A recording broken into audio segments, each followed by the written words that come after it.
এক বিশাল বনে ছিল এক শক্তিশালী বড় সিংহ এবং একটি ছোট ইঁদুর। দুপুরের রোদে সে বড় এক গাছের ছায়ায় বিশ্রাম নিচ্ছিল। এক ছোট্ট ইঁদুর সেখানে খেলতে খেলতে এসে ভুল করে সিংহের গায়ের উপর দিয়ে দৌড়ে যায়। সিংহ হঠাৎ জেগে উঠে,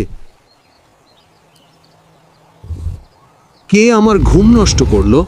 সঙ্গে সঙ্গে সিংহ তার বিশাল থাবা দিয়ে ইঁদুরটিকে চেপে ধরল। ছোট ইঁদুরটি বলল, মহারাজ, আমাকে মারবেন না।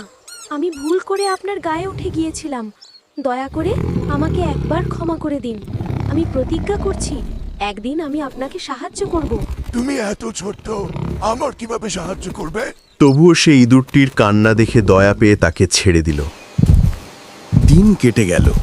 একদিন সেই একই সিংহ বনে হাঁটতে হাঁটতে শিকারীদের পাতা এক জালে আটকা পড়ল।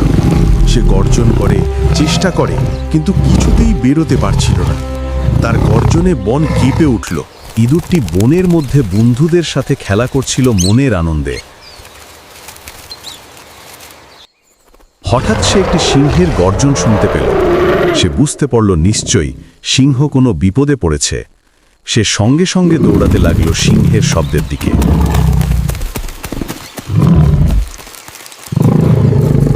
বুঝতে পারল কি করতে হবে।